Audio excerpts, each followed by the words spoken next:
first time he ever touched me at 12 years old. He said, you can never tell anyone because it will ruin everything. So nearly 2 decades later, in 2005, she reached out to Morris, writing, "You have had almost no consequences for your actions.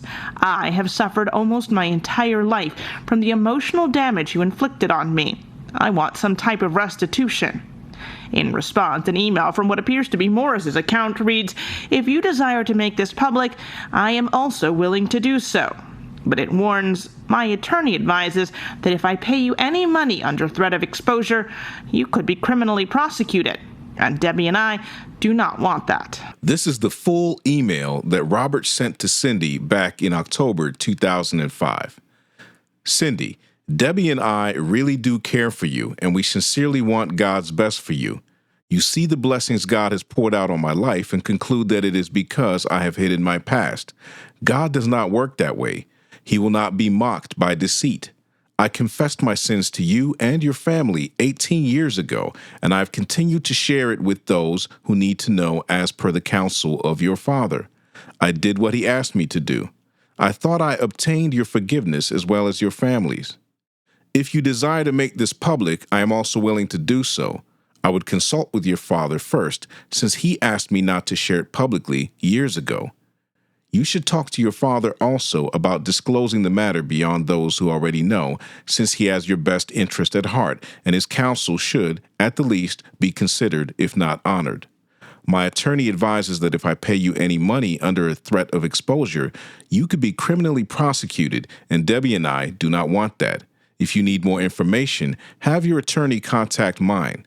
The contact information is at the end of this email. Robert. It's almost like some mob kind of stuff to me, man, where you're just trying to silence the victim or whatever it is, or even just intimidate the person simply by the tone of what you're saying, right? You're just trying to play these mind games and somehow maybe intimidate the person into actually not, proceeding with any sort of action. Because even how he says, "Oh, you can kind of go forward." Let me just bring that up. Where he says, "If you decide to make this public, I'm also willing to do so." Was he really willing to make this public? I don't think so. I think this is one of those games you're playing with somebody like, hey, if you make this public, everybody's going to know your business. It feels more like that to me, where it's like you're trying to play that game, say, "Hey, man, you can come forward, but you know what's going to happen, right? Like everybody's going to know your business." And I would consult with your father since he asked me. So again, now he's trying to say, yeah, but your dad thought it was not a good idea to go public. But if you want to do it, we can go that way. But so this is a mind game right here that he's playing with her in this email. From my estimation, from what I'm seeing here, this seems like it doesn't seem sincere at all. Yeah, not only that, as well as Robert actually Debbie and I. So by Robert putting Debbie and I, according to the email, which means Debbie, the wife, knew something about it. Now, did she know that the age of Cindy was 12 years old? Who knows, right? So this is the situation. I'm sure none of those people will be speaking as far as their family is concerned.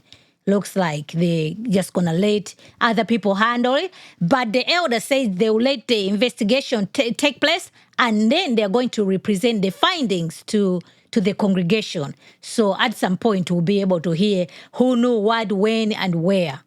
So, we'll wait and see. Let me know your thoughts in the comment section below. I would love to hear from y'all.